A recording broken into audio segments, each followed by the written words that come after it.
Chapter summary, I chose to do chapter 5, pose purposeful questions. I chose this chapter because this is something that I've been working on a lot with my kids, and I felt like it was really helpful in learning how to push my students to converse with each other and engage in meaningful discourse about math, which is a little bit tricky because I'm working with kinders. So, discourse is not always the easiest thing for them. And this chapter I thought had a lot of really helpful things that apply to all age groups. The first thing the chapter talks about is why do we ask questions? And questions are the main instructional tool to build from what students know. And so through questioning, our book tells us that educators have the opportunity to build on students' current knowledge, and it talks about how it gives us the ability to make important mathematical connections. And through questions, we can assess and advance student reasoning and sense making about important mathematical ideas and relationships. So basically, through questioning, we can find out where our students are at without having to complete assessments, and we can kind of engage in their thought process to find things that they need to work on or what we should be building on. There are a few different types of questions. There are gathering information questions. These questions ask students to recall facts, definitions, or procedures. For example, if you were reading The Hungry Caterpillar and you asked your students how many pieces of fruit did the caterpillar eat on Friday, that would be a gathering information type of question. There is probing thinking types of questions. This is asking students to explain, elaborate, or clarify their thinking. This includes articulating the steps in a solution method or completion of a task. So like when I do work problems with my students and it's like, 5 students are wearing raincoats and 2 students put on raincoats, write an equation. Why did you write the 2? Just asking them to clarify what they were doing in a task. Another type of question is making the mathematics visible. So asking students to discuss mathematical structures and making connections among mathematical ideas and relationships.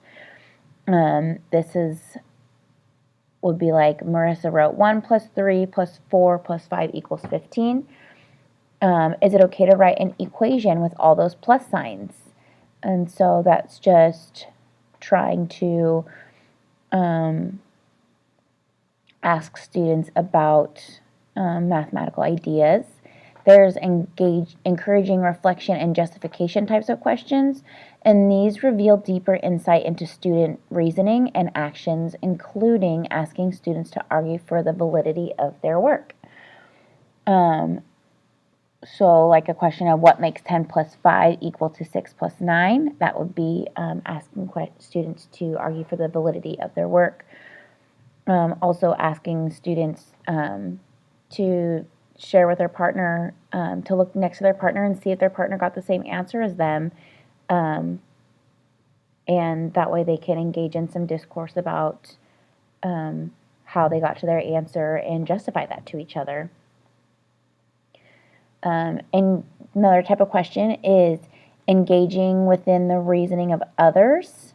So these type of the questions help students gain understanding of each other's solution paths and thinking. This leads to the co-construction of mathematical ideas.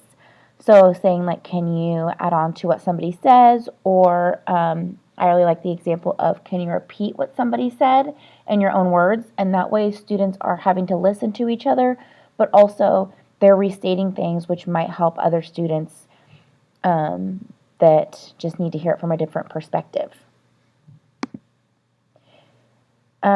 This chapter talks about how a teacher responds to her students. So responding to a student requires in-the-moment decision-making, and your responses should be questions that deepen understanding and probe them to extend their thought process. So our book talks about anticipating student responses, and because these are such in-the-moment decisions about what kind of questions you are going to respond with, it's really important to anticipate what kind of answers, correct or incorrect, that you're going to receive.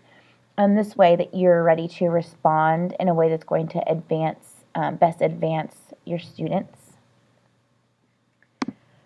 This chapter also talks about teacher-student interaction patterns.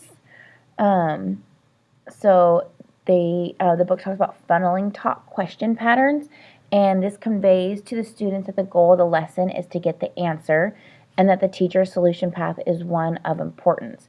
And so this is like when a teacher is trying to get students to say a certain thing, and so they're kind of just leading them to the answers. They're funneling the questions, which obviously leads down to only their desired solution.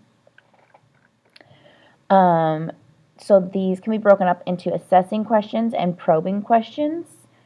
Assessing questions are based closely on the student's current work and approach. They also clarify aspects of the student work and approach, what the student understands about that work or their approach. It provides information to the teacher about what the student understands about the mathematical ideas and relationships. And the thing about assessing questions is that the teacher has to stay to hear the answer to the question. It's not really a discussion. It's just kind of a question that has a definitive answer. There's probing questions, which are also referred to advancing questions in our book. And in advancing questions, the student uses their work as a basis for making progress towards the target goal of the lesson or to move further on a learning trajectory. Also, students move beyond their current thinking by being pressed to extend what they know to a new situation. This prompts students to think about a mathematical idea that they are not currently considering. And the thing about these types of questions is the teacher walks away and leaves the students to figure out how to proceed. These are really awesome to see in action, just a teacher being able to ask questions and then walk away and let a discussion, either a discussion in a group or partners, or even just asking questions that has an individual rethinking their thought process.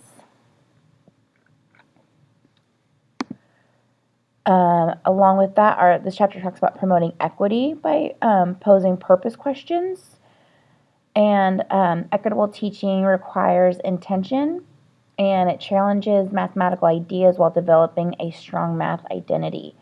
So it's important, our chapter talks about it's important for every student to progress in his or her learning, but also to feel validated and to make sure that when you're asking questions that you're asking everybody and listening to every response, and not just having certain students that you know are going to get the right answer come up and give their examples, and you're almost kind of creating another math leader or someone that they look to have the right answer, but really validating every student in the class to be a contributor.